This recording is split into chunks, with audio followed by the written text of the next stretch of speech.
जैसा कि आप लोग देख रहे हैं 2-3 दिन से एक वीडियो वायरल हो रहा है जिसमें सिख कम्युनिटी कह रही है कि हमारी 2 बच्चियां दनमीत और मनमीत मिसिंग हैं। जिसमें मनमीत को तो ये वो बोल रहे हैं कि उन्होंने मनमीत को रिकवर कर लिया है और दनमीत जो है दनमीत स्टिल मिसिंग है। अभी भी दनमीत को हमें दिया जाए। और उनकी जो स्टेटमेंट हुई है वो गन पॉइंट पे हुई है, बल्कि ऐसा कुछ भी नहीं है। दनमीत मैं हूं, मेरा मसला आज का नहीं है। मैं 2012 में कन्वर्टेड हुई हूँ। 2014 में मेरे निकाह हुए हैं मेरे बैचमेट मुजफ्फर के साथ, जो मेरी और उसकी रजामंदी से हुए हैं। उसके बाद 6 जून 2021 में अपने घर से निकली। मैंने अपने घर में कॉल भी किया कि मैं अपनी मर्जी से निकली हूँ, मुझे ढूंढना नहीं। और विदिन 2 घंटे में पुलिस ने मुझे लोकेट कर दिया और सदर पुलिस स्टेशन बागात ले आए, जिसमें ऑलरेडी पूरी सिख कम्युनिटी और मेरी फैमिली वहां पर थी।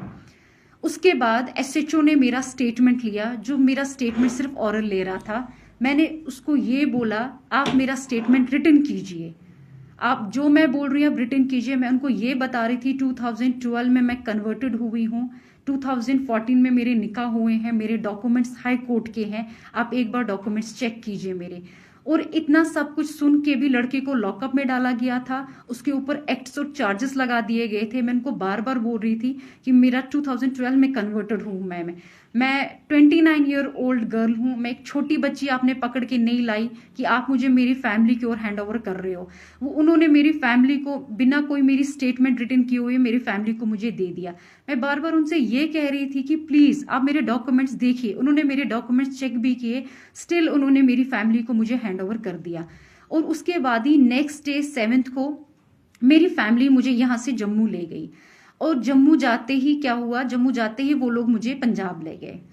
पंजाब में मेरे को अलग अलग फेडरेशंस मिलने आ रहे थे, वो मेरे को ब्रेन वॉश कर रहे थे। वो वहां पर मेरे को ये समझा रहे थे कि आप जो स्टेटमेंट है वो अगेंस्ट देना, लड़के के फेवर में नहीं देना। मैं वहां पर भी सबको यही बोल रही थी कि लड़के ने मेरे को कोई किडनैप नहीं किया है, मैं अपनी मर्जी से आई हुई हूँ। हमारे पास हाई कोर्ट के डॉक्यूमेंट्स है, आप वो देख सकते हो। लड़के के ऊपर जो भी एक्ट्स लगे हैं वो बेसलेस हैं, फॉल्स हैं, क्योंकि ये सब मेरी रजामंदी से हुआ है।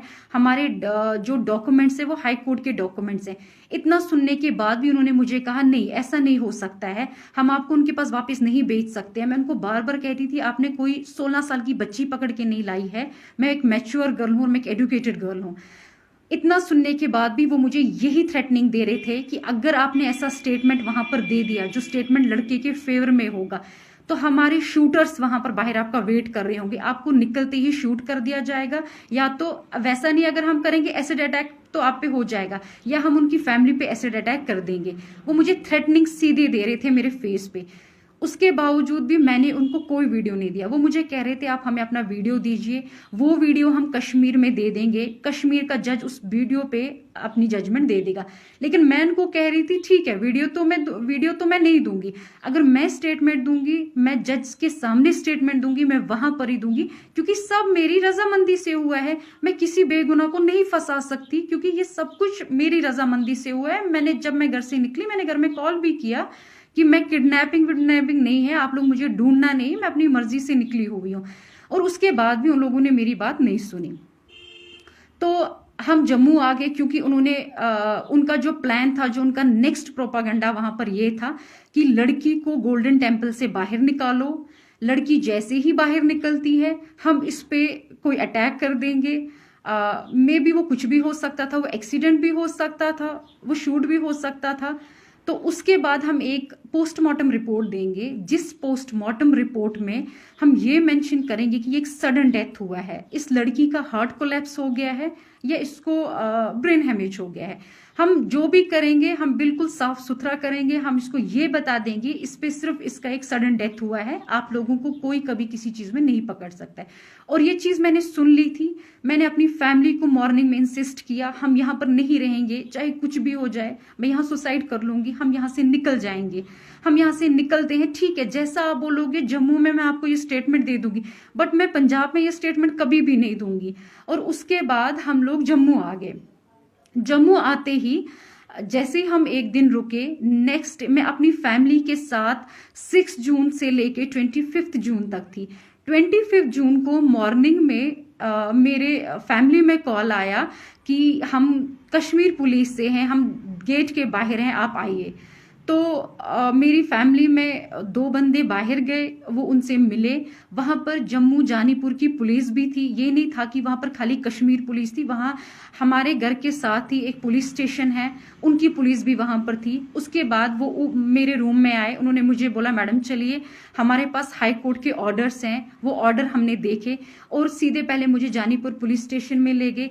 जानीपुर पुलिस स्टेशन के बाद उन्होंने मुझे जानीपुर SHO ने मुझे हैंड ओवर किया कश्मीर पुलिस के हवाले। और उन्होंने को बोला, जब सब उन्होंने हाई कोर्ट के ऑर्डर्स देखे, हाई कोर्ट के डायरेक्शंस देखे, तो उन्होंने बोला आप लड़की ले जा सकते हैं।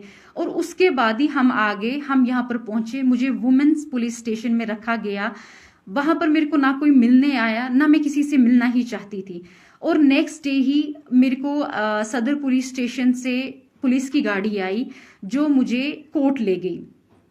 और आप सब एजुकेटेड हैं, मैं खुद भी एजुकेटेड हूं, आपको पता है कोर्ट में कोई किसी को गन पॉइंट पे कभी उसकी स्टेटमेंट नहीं ले सकता। अगर ऐसी चीजें होने लगी फिर कोर्ट पे भी तो कभी हम यकीन नहीं कर सकते हैं ना, क्योंकि ये सब तो आपको पता ही है, कोर्ट पे कोई किसी को गन पॉइंट पे नहीं रख सकता है। और मेरे को जैसे जम्मू में लाया गया, मैं तो किसी से भी नहीं मिली, मेरे को तो वुमेन्स पुलिस स्टेशन में रखा गया। उसके बाद ही सुबह स्क्वाड आई, किसी को नहीं पता था कि मेरी हेयरिंग है, क्योंकि मेरी हेयरिंग ऑलरेडी 3 बार डिले हो गई थी, क्योंकि तीनों बार 6 से लेके 25 तक हम आउट ऑफ स्टेशन थे, हम जम्मू, हम पंजाब में थे। मेरी जो हेयरिंग है वो मिस होती गई। हाई कोर्ट के डायरेक्शन से मुझे यहाँ पर बुलाया गया, मुझे कोर्ट तक पहुंचाया गया। कोर्ट में जज साहिबा के सामने मैंने अपनी स्टेटमेंट दी, जिसमें मैंने उनको ये बताया है कि ये सब मेरी रजामंदी से हुआ है। मैं 2012 में कन्वर्टेड हूँ, 2014 में मेरे निकाह हुए हैं मेरे बैचमेट के साथ। उसके ऊपर जितने भी एक्ट्स एलिगेशंस हैं वो बेसलेस हैं, वो फॉल्स हैं, और उन्होंने मेरी स्टेटमेंट सारी रिटर्न रिकॉर्ड कर दी। तो आप सब भी ये जानते हैं कि अगर जज के सामने भी कोई किसी को गन पॉइंट पे रख सकता है तो हम तो किसी पे यकीन नहीं कर सकते हैं। आप सब तो जानते ही हैं ना, सबके फैमिली मेंबर्स, किसी का कोई कोर्ट में होगा, सब इसमें जानते हैं कि जज के सामने ये चीजें नहीं हो सकती हैं। अगर ये चीज होनी होती है तो पहले ही हो गई होती, फिर तो ये मुझे आराम से यहाँ पर ला सकते थे अगर मेरी स्टेटमेंट ऐसी होनी होती। और जज के सामने ऐसा कुछ भी नहीं होता है, ये आप सब वेल नोइंग और वेल अवेयर हैं। और मैं एक एजुकेटेड गर्ल हूँ, मेरे को पता है मेरे राइट्स क्या हैं क्या नहीं है। सो प्लीज आप इसको एक रिलीजन का मसला मत बनाइए, एक पॉलिटिकल इश्यू मत बनाइए, एक माइनॉरिटी किस्सा मत बनाइए, क्योंकि जो चीज अपनी रजामंदी से होती है उसको माइनॉरिटी में मत लाइए। क्योंकि मैं अपनी मर्जी से कन्वर्टेड हुई हूँ। और प्लीज मैं सबसे ये बोल रही हूँ कि ये 2 दिन और 3 दिन का मसला नहीं है, 2012 का मसला है। मेरे डॉक्यूमेंट्स पूरी सिख कम्युनिटी के पास है इस टाइम पर। मुझे समझ नहीं आ रहा है वो ये क्यों बोल रहे हैं गन पॉइंट पे रखा गया है। हम कोई छोटे बच्चे नहीं है, मैं कोई छोटी बच्ची नहीं हूं, मैं 28 ईयर्स ओल्ड गर्ल हूं। मेरे को कौन गन पॉइंट पे रख सकता है? ऐसा है कि ऐसा भी होने लगा, गन पॉइंट पे स्टेटमेंटें होने लगी, फिर तो मुझे लगता है हर एक स्टेटमेंट ऐसी होनी चाहिए। ऐसा कुछ भी नहीं है, मेरी हर स्टेटमेंट जो है वो मेरी रजामंदी से हुई है। मेरे को कोई दबाव किसी का नहीं था, किसी का भी मेरे को। इनफैक्ट अगर दबाव मुझे दिया गया वो मेरे को बाहर दिया गया कि अगर आप कश्मीर में आपने लड़के के फेवर में कोई भी स्टेटमेंट दी, हम आपको जिंदा नहीं रखेंगे, आप पे अटैक होने वाला है, उसकी फैमिली में होने वाला है, उसके ऊपर हो जाएगा, लड़के को हम कभी सेंट्रल जेल से नहीं निकलने देंगे। यहाँ पर तो वैसा मेरे को कोई थ्रेटनिंग नहीं था, मैंने तो फ्रीली अपनी सारी स्टेटमेंट यहाँ पर दी है। और प्लीज मैं आप सबसे ये बात बोलती हूँ, इसको प्लीज रिलीजन को बीच में मत लाइए, माइनॉरिटी को कम से कम बीच में मत लाइए, क्योंकि ये माइनॉरिटी का किस्सा नहीं। आप लोग प्रोपेगेंडा बना रहे हो, माइनॉरिटी में ऐसा हो रहा है वैसा हो रहा है, ऐसा कुछ भी नहीं है। मेरे को अपने राइट्स पता है, मेरे राइट्स क्या है। सो प्लीज आप ये चीजें मत इसमें कीजिए, माइनॉरिटी को बीच में मत कम से कम लाइए कि माइनॉरिटी को देखे हमारी बच्चियों के साथ ऐसा हो रहा है वैसा हो रहा है। क्योंकि बच्चियां बच्ची नहीं है, जो बच्ची 28 ईयर्स ओल्ड गर्ल है उसको तो सुप्रीम कोर्ट के ऑर्डर्स है, वो अपने राइट्स खुद चुन सकती है। Right to religion, right to marriage, ये तो आप सब नोएंगे इस बारे में। सो प्लीज रिलीजन के नाम पे ये दंगे फसाद मत करवाइए, ये डिमांड मत कीजिए वो मिसिंग है। मैं कोई मिसिंग नहीं हूं, मैं जहां पर हूं मैं अपनी मर्जी से हूं और मैं बहुत खुश हूं। सो प्लीज इसको रिलीजन का नाम और माइनॉरिटी का नाम मत बताइए। मैं कोई छोटी बच्ची नहीं हूं जिसको बोल कर ये करके ये चीज कराई जाए। फिर तो मैं अपनी फैमिली के साथ पूरा 25 डेज थी, जिसमें उन लोगों ने मेरी 3 हेयरिंग्स मिस हुई हैं यहाँ पर। और फोर्थ हियरिंग में जब हाई कोर्ट के डायरेक्शन से तब मैं यहाँ पर पहुंची हुई हूँ। सो प्लीज आप इसको माइनॉरिटी का किस्सा मत बनाइए, इसको इतना बड़ा पॉलिटिकल इश्यू मत बनाइए। जो चीज अपनी रजामंदी से हुई है उस चीज को प्लीज आप लोग पॉलिटिकल इश्यू और रिलीजन इश्यू मत बनाइए। Okay, thank you.